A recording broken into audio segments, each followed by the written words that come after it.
When people ask me when my heart first learned how to break quietly, I tell them it wasn't a loud moment.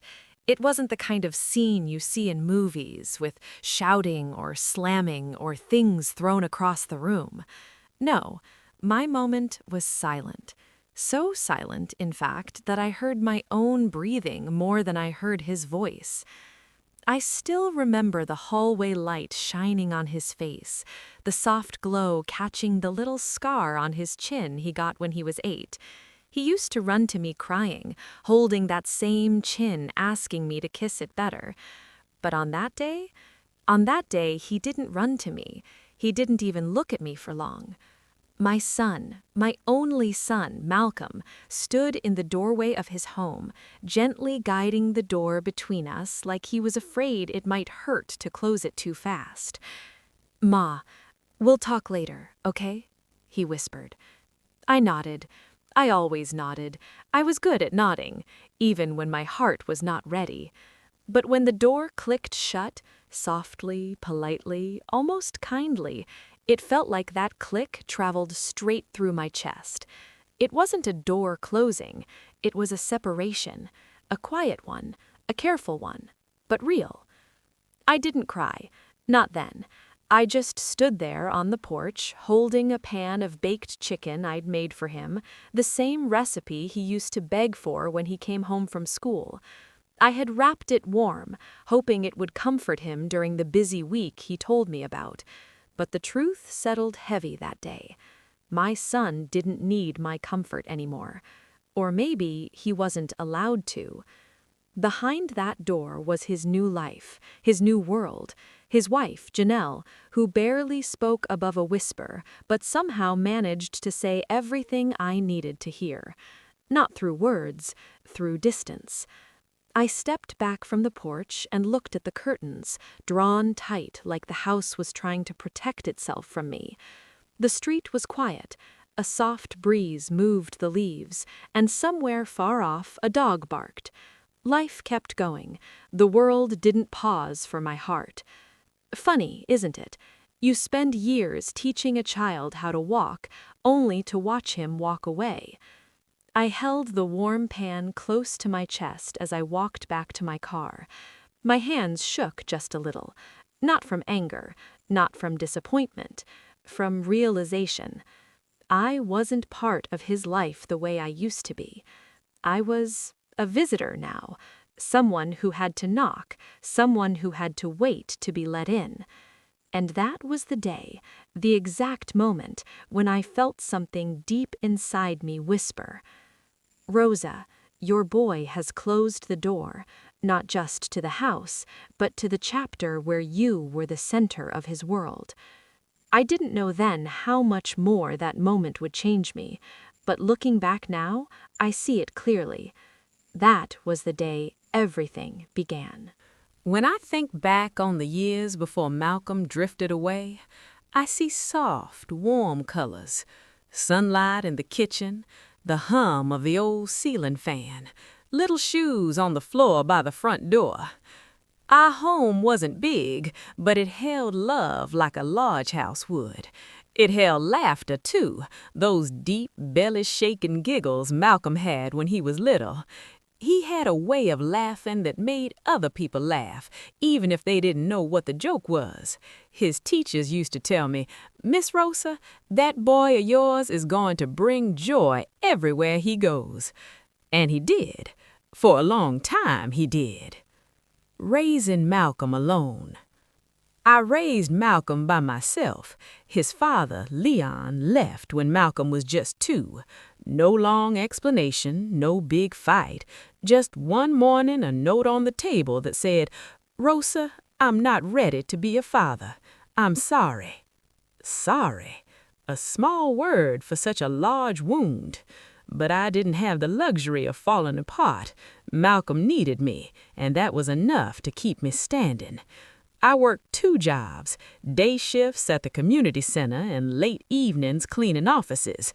I used to come home around midnight tied down to my bones, but Malcolm would leave little drawings on my pillow, stick figures with crooked smiles. He always drew the two of us holding hands, never a third person.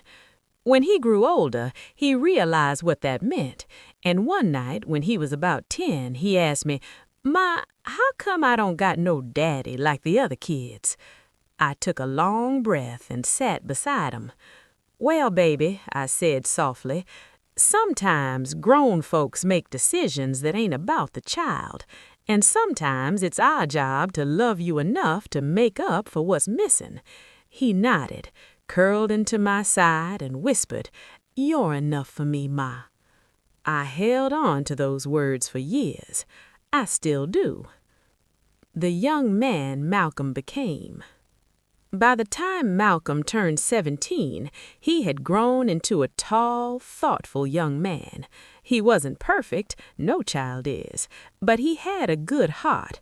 He helped the neighbors carry groceries, helped me fix the loose boards on the porch, helped younger kids with their homework.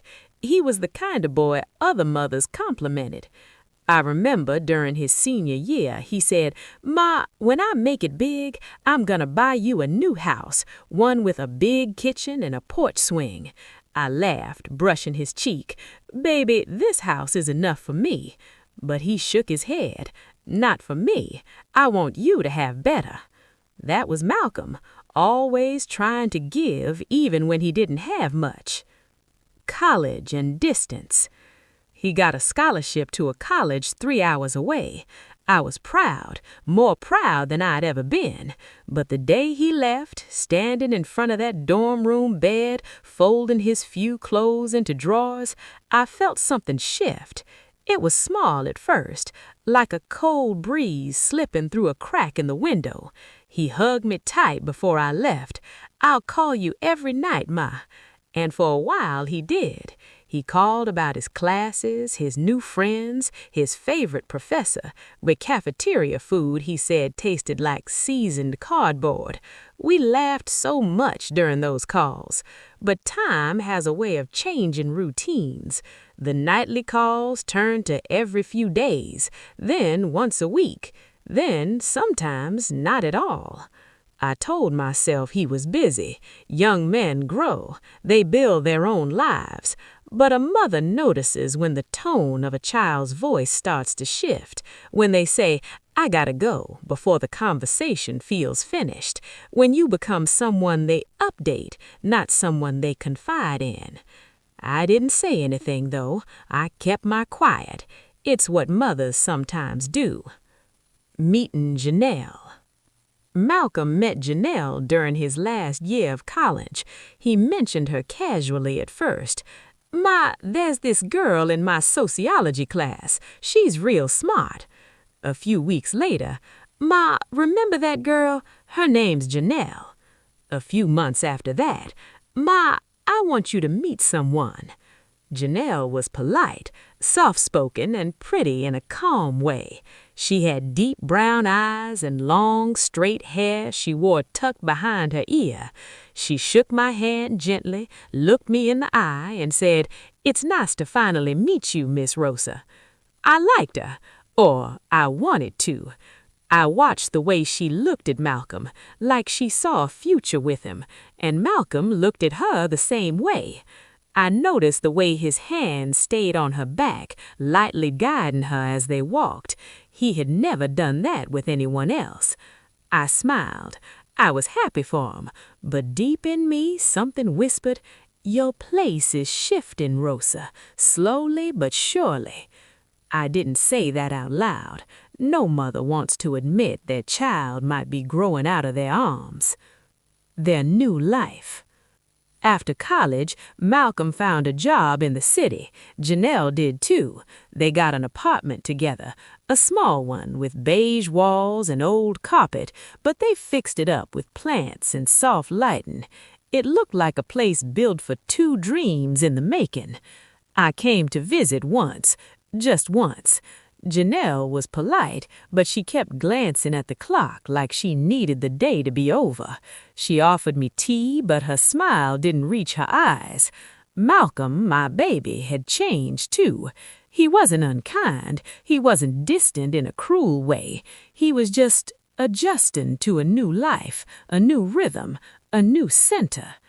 I remember sitting on their couch, looking around at framed photos of the two of them, smiling at the beach, smiling in the kitchen, smiling in matching sweaters at Christmas. There were no pictures of me, not one. I tried not to let it bother me. I tried to remind myself this was normal. Children grow, they build, they create their own worlds. But you never expect to feel replaced by that world. The wedding. When Malcolm and Janelle got married, I wore a soft lavender dress and stood alone in the front row. The ceremony was beautiful, peaceful, filled with love. I cried tears of pride, tears of joy, but also tears of quiet fear, because I saw the way they stepped into the future, hand in hand, while I watched from behind. At the reception, Janelle's mother gave a long speech about raising her daughter to be strong and independent. Malcolm's best friend spoke about the college nights and the bond they shared. When it was my turn, I stood up, hands shaking. "I'm proud of you, Malcolm," I said softly. "You've grown into a man I admire." People clapped, some smiled, but my son, he hugged me in a polite, almost formal way, a way that said, "Ma, you'll always be important, but now you're part of the background." I didn't blame him, but it hurt all the same. And I didn't know that the distance I felt that day was only the beginning. I wish I could say the distance between Malcolm and me happened all at once, like a sudden storm that sweeps in and leaves trees broken in its wake. But real heartbreak, the quiet kind, doesn't come crashing in. It unfolds slowly, softly, almost politely, like someone pulling a blanket away inch by inch, until one day you wake up shivering and have no idea when the warmth left. That's how things were between me and my son. The spaces between us begin to grow. Right after the wedding, Malcolm called me every few days, just to check in. "Ma, you doing all right? Need anything from the store? You eaten yet?" It made me smile. It felt like him. But the calls started coming at odd times, when he was walking somewhere or waiting in line or driving home from work. Not when he was settled, not when he had time, just in the spaces between his new life. I noticed it, but I didn't say a word. A mother learns to be grateful for whatever she gets. But slowly, those spaces grew wider. A missed call here. A text answered with, "I'll call you later." A weekend he forgot to visit. Another weekend he forgot again. I told myself he was busy. Work was new, marriage was new. Life pulls young people forward with strong hands. But sometimes I would sit on my porch on Sunday afternoons, listening to cars passing by, hoping one of them would be him. He used to stop by every Sunday without fail. That was our routine. He'd sit on the old porch swing, feet touching the ground as he gently rocked, the same way he did when he was a child. I kept the swing oiled so it wouldn't squeak, just in case he came. The first time Janelle spoke up. One Saturday evening, Malcolm called. His voice was warm but tight around the edges, like he was choosing each word carefully. "Ma, we might not make it tomorrow. Janelle's parents invited us over for brunch." I smiled, even though my chest stung a little. "That's all right, baby. Go on and enjoy." He paused. "Okay, I'll see you next week." But the next week came, and he didn't. Instead, Janelle called me, not Malcolm. "Hi, Miss Rosa," she said in her gentle voice. "We're getting the house together, a deep clean. We won't be able to visit this week." A deep clean. That was the excuse.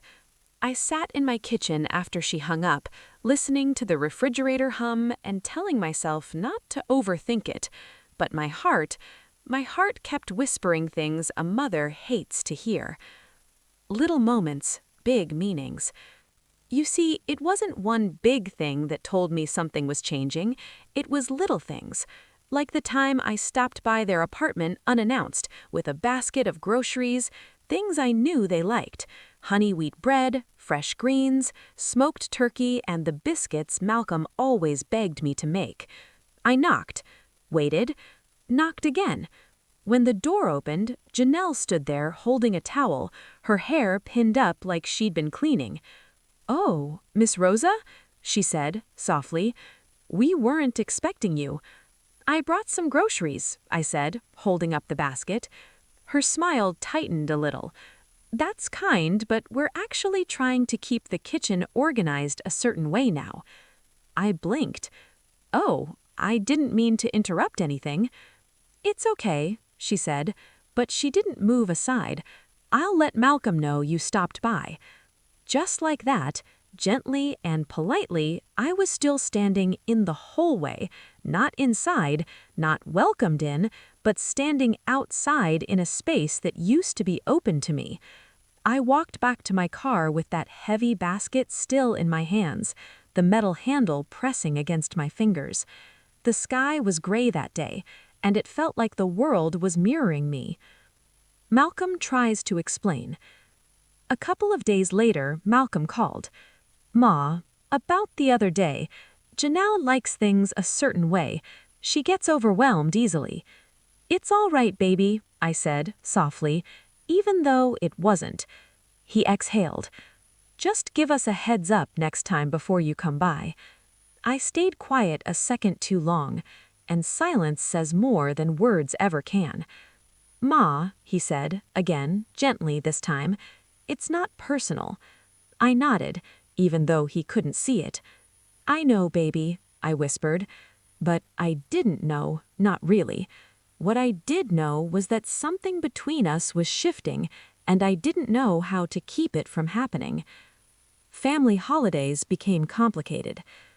When Thanksgiving came around, I cooked a big dinner. Even though it was just me, I cooked everything Malcolm loved: mac and cheese, collard greens, sweet potatoes, cornbread, and a small honey-glazed ham. I set the table for 3: me, Malcolm, Janelle. I kept watching the clock as the food stayed warm in the oven. An hour passed, then 2. Finally, Malcolm called. "Ma, I'm so sorry. Janelle came down with something. We're gonna stay home tonight." "Oh no. Is she all right?" "She just needs rest." I sat at that 3-seat table alone, looking at plates I had set with so much hope. The candles burned low, the house felt big and quiet, and the holiday tasted like loneliness. The birthday that told me everything. For Malcolm's 28th birthday, I saved up for months.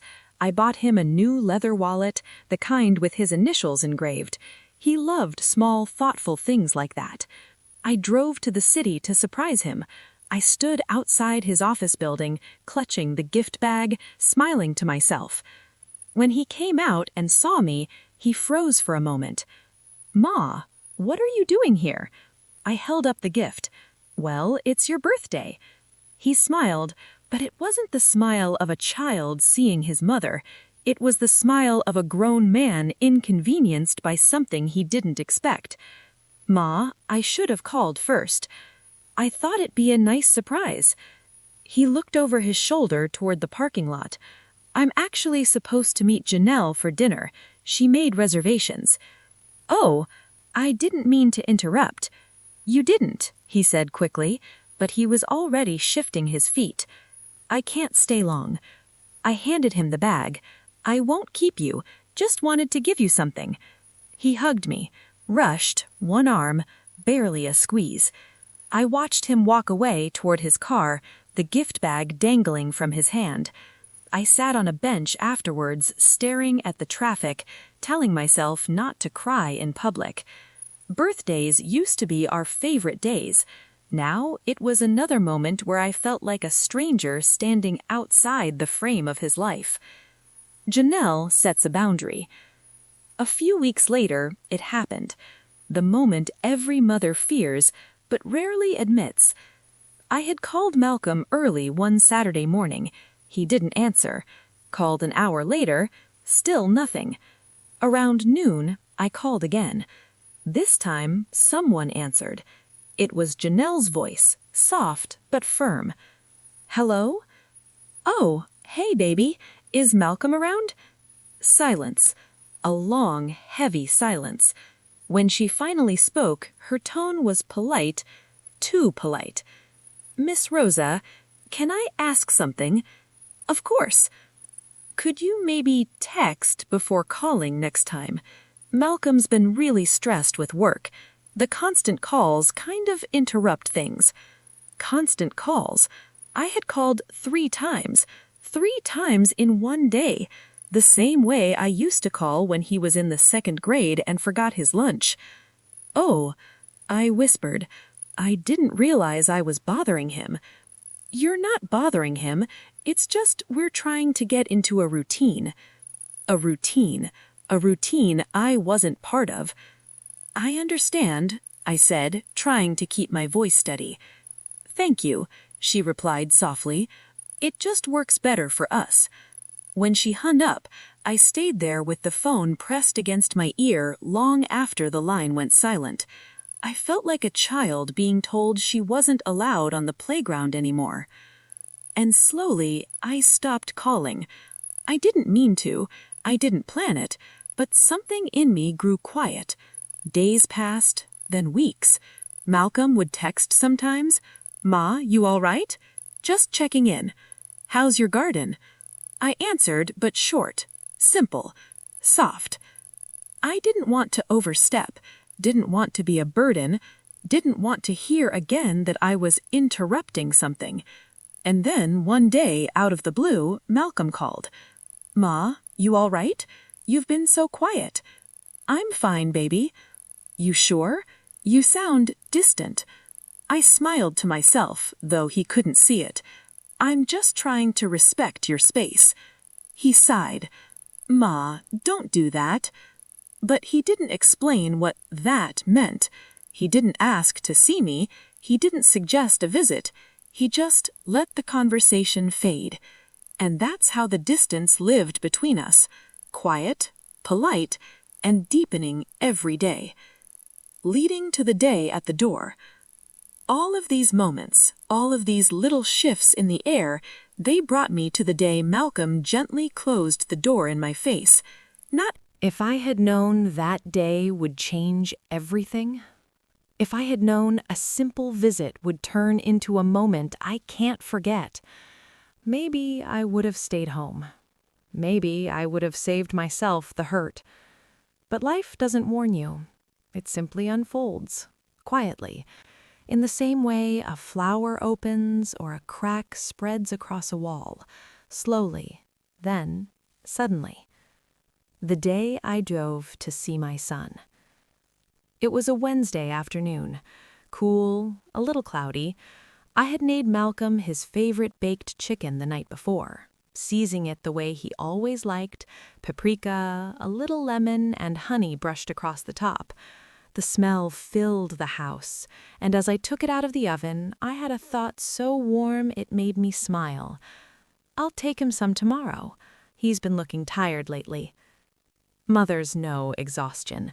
We hear it in a child's voice, even when the world can't. So I wrapped the pan carefully, slid it into my basket, and early afternoon I drove to the city. The whole way there I imagined his face lighting up. I pictured him hugging me the way he used to hug when he was small, tight, full of gratitude, like I was the safest place he knew. But that image, that warm little memory, wasn't the one waiting for me. The hallway felt different. When I reached their building, I noticed something, a small thing, but important. Their doormat, once plain, had been replaced with a new one, a pretty one with the words "The Robinsons" in cursive gold letters. Janelle's choice, no doubt. But staring at it, I felt something sink inside me. The Robinsons. A family. A unit. A circle that didn't include me. Still, I lifted my chin, smiled to myself, and knocked. When Janelle answered the door. Janelle opened the door, and the look on her face told me everything before she even spoke.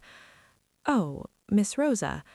Not "hi," not "good to see you," no warmth, just surprise, and something else behind it, maybe irritation, maybe discomfort. "I brought some food," I said softly, lifting the basket. "Malcolm always loved my baked chicken." She swallowed, hard, as if my presence were a weight she wasn't prepared to carry. Malcolm's resting right now." "Oh, I won't wake him. I'll just leave this and—" She stepped forward, blocking the doorway just a little. That tiny movement felt louder than a shout. "Miss Rosa, today's really not a good day." I blinked, trying to process her words. "Oh, I didn't mean to intrude. I just wanted to drop this off." Her voice softened, too soft, too polite, like she was speaking to someone fragile. "I understand, but you really should text before coming. We have a lot going on." I smiled weakly, though something in my chest tightened. "I will next time." And then I heard it. Behind her. Low. Familiar. Malcolm's voice. "Who's at the door, Nell?"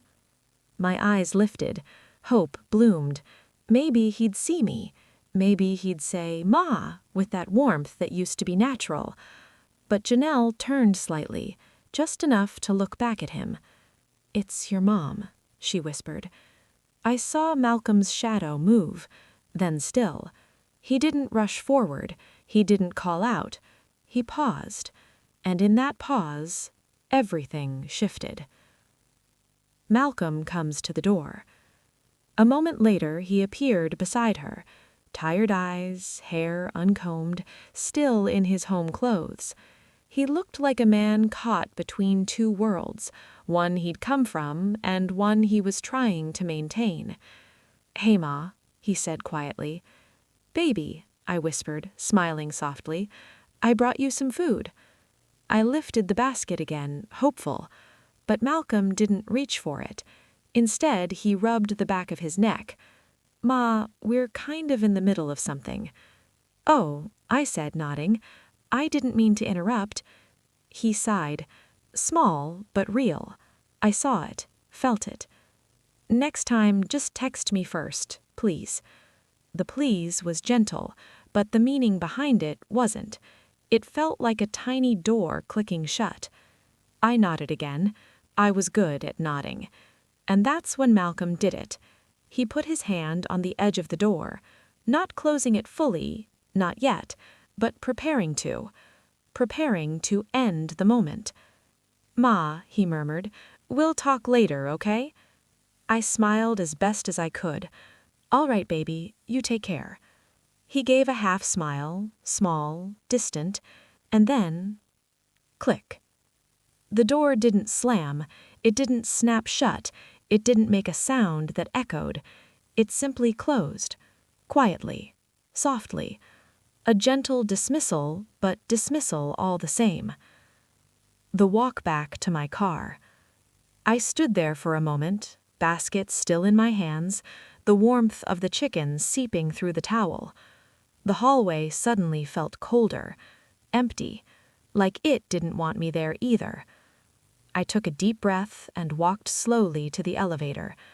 Each step felt heavy but controlled. I didn't want to cry in a hallway where neighbors might walk past. When the elevator doors closed in front of me, I let my hands shake. Just a little. Not too much. I wasn't falling apart. Not yet. When I reached the parking lot, the sky had grown darker, clouds rolling in like gray waves. I opened my car door, sat inside, and placed the basket on the passenger seat. The smell of honey and lemon filled the car, a smell that usually brought comfort. Not today. I rested my hand on the basket and whispered, "He used to love this." And for the first time in a long time, a tear slipped down my cheek. The days after. Malcolm didn't call that night, or the next. He sent a short text 2 days later. "Thanks for stopping by. Sorry about the timing." No mention of the chicken, no mention of missing me, no warmth. I typed a reply, "It's okay, baby. Be well." Deleted it. Typed again, "No worries. Take care." Deleted it. Eventually, I just sent, "Okay," because I didn't want to be the mother who clings, didn't want to be the one who burdens, didn't want to be the voice that made his wife sigh with annoyance. The phone call that broke me. A week later, Janelle called, not Malcolm. "Hi, Miss Rosa," she said softly. "I just wanted to talk about something, if that's okay." My heart tightened. "Of course." "I know you love Malcolm, and we love you too, but we really need some space to build our home routines." "I understand," I whispered. "We're trying to focus on us right now, just for a while, so maybe visits should be planned in advance, and maybe not too often, just until things settle." I swallowed. Hard. "Well, baby," I said gently, "how often were you thinking?" Another pause. Long. Heavy. "Maybe once a month, just for now." Once a month, from every Sunday to once a month. I closed my eyes. A mother's heart can break without making a sound. "All right," I whispered. "Thank you for understanding. We love you." She hung up. Love shouldn't hurt like that, but sometimes it does. And so the turning point was set. That day at the door was more than a moment, more than a polite closing, more than a quiet boundary set by gentle voices. It was the shift, the pivot, the point where my role changed forever, where I moved from being mother who was needed to mother who must wait. I didn't know how to live in that space, didn't know how to stop being the center of a child's world and become a visitor in it. But life doesn't pause for your learning. It keeps moving. And mine was moving into a season where loneliness sat beside me at the kitchen table like an old friend. I do not know how long I sat in that quiet kitchen, staring at the clock, holding my own hands like they were something fragile and borrowed. Silence has a way of talking to you louder than people do, and that morning it spoke to me like it had been waiting years to have its say. I kept thinking back to when Victor was young. He used to follow me from room to room, always afraid I might disappear if he blinked too long. Now, somehow, life had reversed itself. I was the one following the memories of him, hoping they would not vanish if I held them too tightly. I heard footsteps upstairs, soft, careful footsteps. For a moment, my heart lifted. I thought maybe Victor was coming down. Maybe he wanted to sit with me before the day started. Maybe he wanted to ask if I slept well or if I needed tea. But the steps went the other way, toward the master bedroom. A door closed gently. The house returned to silence. I felt that tiny hope settle back down inside me. A few minutes later, I stood up and started rinsing the cup I had not even used. My mind was drifting, trying to land anywhere but the truth I already sensed growing in the air. Something was building, something quiet and heavy, like the moments right before a storm breaks. I decided to take a walk outside. Fresh air always helped me remember who I was.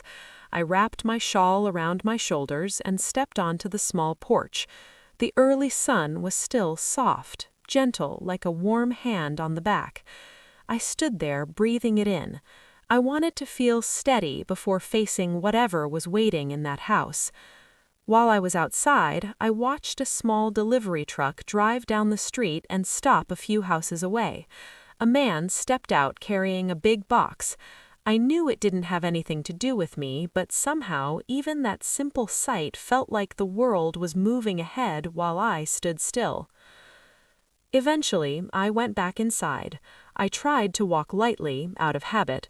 Mothers stay soft, even when their hearts feel heavy. When I came into the living room, Victor and Naomi were standing together. He stood a little behind her, eyes down, hands in his pockets. She had her arms crossed, not angry, but in a way that looked like she was bracing herself. The air felt thick around them. "Morning," I whispered, trying to smile even though my chest had tightened. Naomi nodded. Victor didn't look up. I set my shawl aside and walked slowly toward them. "Is everything all right?" No one answered at first. Silence filled every space between us like fog. Then Naomi took a small step forward. "Miss Rosa, we need to talk." My heart dropped, and I knew.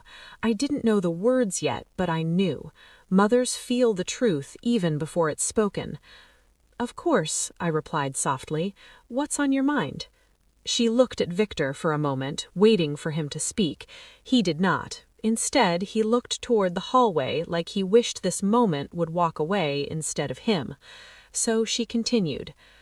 "I know you came to help, and I know your intentions were good, but this isn't working. The house feels unsettled. I understand, new babies can make everything feel unsettled." "That's not what I mean," she said quietly. Victor closed his eyes. I folded my hands in front of me. "Say it plainly, baby. I can take it." Naomi took a breath. "We feel like the house is too tight with all of us here, and we need space. Space to settle into being parents. Space to make our own decisions. Space to breathe. And we think it would be better if you went back home." The words didn't sound cruel, they didn't even sound angry, but they cut me anyway. I looked at Victor. "Is that how you feel too?" He swallowed, still not looking at me. "Mama, I love you, you know I do. But yeah, I think it's best." I nodded slowly, trying not to let the hurt show. Mothers learn to hide their wounds better than anyone. "I didn't want to overwhelm you," I whispered. "You didn't, but still, we need this. It's important for us." For a few seconds I couldn't speak. My mouth was dry and my thoughts were loud. But inside, something else was happening. Something quiet, a simple realization. This was the moment I had feared most, and it was happening in the softest voice, in the gentlest tone, yet it still broke something inside me. Finally, I found my breath. "How long do you want me to stay away?" I asked. Naomi lowered her eyes. "We don't know yet."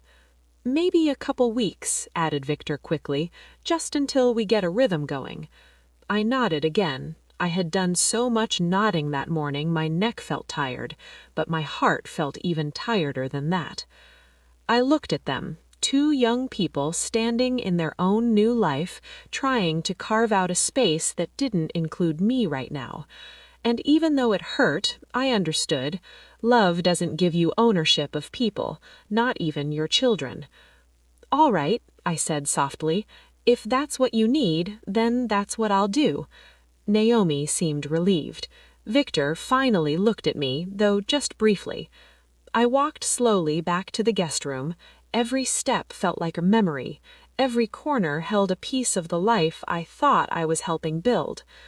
Inside the room, I closed the door quietly, then I leaned against it, letting myself breathe. Mothers know how to stay composed in front of others, but behind a closed door, that's where we finally allow ourselves the truth. And the truth was simple. My son had chosen his new life, and for now, that life didn't have room for me. I stood there for a long moment, feeling the weight of that realization settle onto my shoulders. Then I exhaled, wiped my eyes gently, and began folding my things. Not because I wanted to leave, but because they asked me to. And love, real love, knows when to step back, even when it hurts. Part 6 will continue exactly where we left off, with Miss Rosa packing her things, the emotional quiet, the final small conversation, and the moment her son closes the door. I began folding my clothes with slow, careful hands. Not because the items were delicate, but because the moment was. Each shirt held the scent of the week I had spent rocking my grandson to sleep. Each scarf still carried a little warmth from the home I had tried to create under their roof. Packing those things felt like packing away a version of myself that had only just begun to feel alive again. I sat on the edge of the bed for a moment, listening to the faint sounds of the house. A baby whimpering upstairs, soft footsteps, a cupboard closing, life continuing on without needing me in the center of it. I had always known this day would come, the day my son would choose his own family. I just didn't know it would arrive wrapped in such quiet words. As I folded the last dress, I heard a gentle knock. "Come in," I said, steadying my voice. The door opened, and Victor stepped inside. He looked older than he had an hour ago. Or maybe I was just seeing him clearly, really seeing him for the first time in a long time.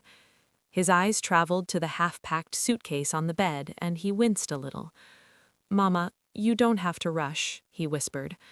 I smoothed the fabric of my shawl. "I'm not rushing, baby. I'm just giving you what you asked for." He sat beside me, his shoulders slumping. "I feel torn," he admitted. "I want you here, but Naomi, she needs space. She feels like she can't find her rhythm with the baby because she's afraid she'll disappoint you." I blinked. That surprised me. "She thinks she has to compete with you," he continued quietly. "She feels like you've already lived this part of life, and she's just trying to learn it." I let that sit in the air for a moment. "I never wanted her to feel judged," I said. "I was only trying to help." "I know," he said, "but she's new at this. She needs to feel like the mother in the house, and with you here, she doesn't." His honesty stung a little, but it also softened something inside me. I remembered my own early days of motherhood, how every little thing felt like a test, how every cry made me wonder if I was failing. Maybe I had forgotten what that felt like. I placed my hand over his. "You're trying to balance two worlds, Victor. That's never easy." He wiped the corner of his eye with his sleeve. "I didn't think it would feel like this. Growing up never does." We sat there in silence, mother and son, both hurting in different ways. Then he took a small breath. "Can I walk you to the bus stop later?" he asked softly. I smiled a little, though it trembled. "If you want to." "I do." He stood up slowly. I'll give you space to finish packing." When he left, I closed the door gently behind him, letting the quiet settle again. I folded the last few items, placing them neatly into the suitcase. When I closed the zipper, it sounded louder than anything else that morning, like the end of a chapter snapping shut. Before I left the room, I walked over to the crib where my grandson slept in the corner. His tiny chest rose and fell peacefully. I brushed the back of my fingers along his soft cheek. "I'll be nearby, little one," I whispered, "even when I'm not here." He stirred slightly, then settled again. I stepped out of the room and made my way downstairs. Naomi was in the kitchen, rocking lightly on her feet as she washed a few bottles. She turned when she heard me. Her eyes widened a little when she saw the suitcase. "You're leaving now?" she asked, almost startled. "I think it's best," I said, keeping my voice gentle. "I've packed light." She wiped her hands on a towel and came closer, her expression softening. "Miss Rosa, I don't want you to think I don't appreciate you. You've done so much, truly." "I know you appreciate me," I replied, nodding, "and I appreciate you too. It takes courage to say what you need." She blinked, surprised by the kindness in my tone. "I just want to be a good mother." "You already are," I whispered. Her lips trembled, and for a moment I saw the young woman behind the firmness, behind the new responsibilities, behind the fear of not being enough. "You two are building a life," I said softly. I don't want to stand in the way of that." She inhaled shakily. "Thank you for understanding." We had both spoken gently, but there was still a sadness lingering around us, like the last note of a song that had not yet faded. Victor came downstairs with the baby monitor in his pocket and his jacket in his hand. "You ready, Mama?" he asked. I nodded. Naomi stepped forward and opened her arms. I hugged her, feeling the weight of everything between us, misunderstandings, fears, hopes, and the love we were all still learning to give. "Take care of yourself," she murmured. "You too, baby." Then Victor picked up my suitcase and we stepped outside. The air felt cooler than before. A light breeze tugged at the trees. The street was quiet, as if the world knew it should soften its sounds today. We walked slowly, side by side. Neither of us spoke first. Our steps fell into an old rhythm that felt familiar, like the days he used to hold my hand on the way to school. When we reached the bus stop, Victor set the suitcase down gently. He kept his hand on the handle for a moment longer than necessary. "I'm sorry, Mama," he whispered again. I touched his cheek, just like I used to when he was a boy. "You're starting a new life. That's nothing to be sorry for." He closed his eyes, leaning slightly into my hand. For a moment, I saw my little boy again. We heard the bus approaching, a slow rumble from down the street. Victor opened his eyes. And that's when it happened. That moment I never imagined I would live through. When the bus pulled up, he stepped back just slightly, like he was giving space for what needed to happen next. I lifted my suitcase. He didn't stop me. He didn't reach for it. He didn't step forward to help me up. He just stood there, my son, my only child, watching me leave. The bus doors opened with a soft hiss. I turned back to him. "Take care of your family," I said gently. He nodded, his eyes damp, but he didn't move closer, not even an inch. I stepped onto the bus, one careful step at a time, holding the rail. When I reached the top, I looked back through the opening. Victor was standing there on the sidewalk, hands in his pockets, still and silent. And just before the doors closed, he whispered, "I love you, Mama." But the words were soft and swallowed by the breeze.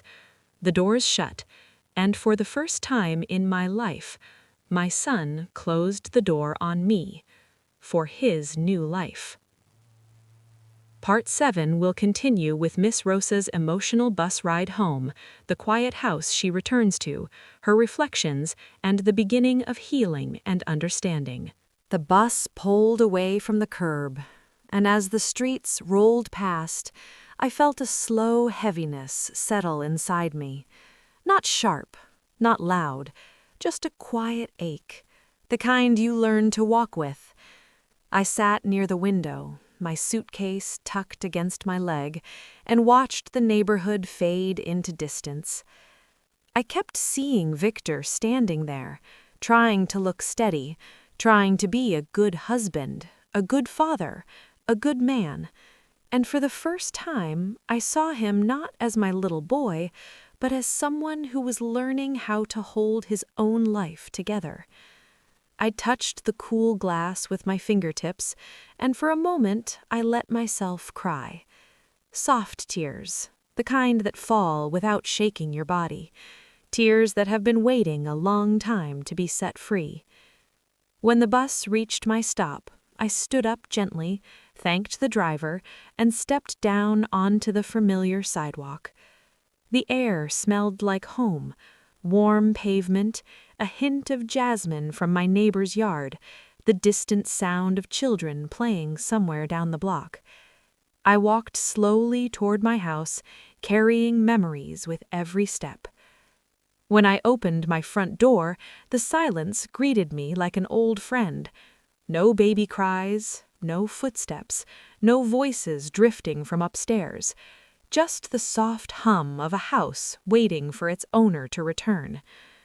I set my suitcase down and inhaled deeply, letting the quiet wrap around me.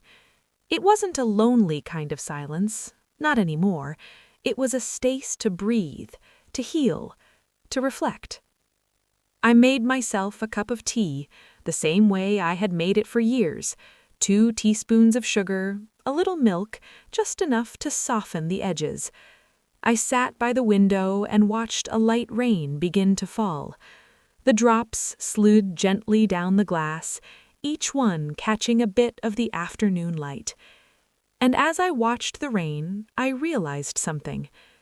This wasn't the end of my relationship with Victor. It wasn't rejection. It wasn't abandonment. It was a shift.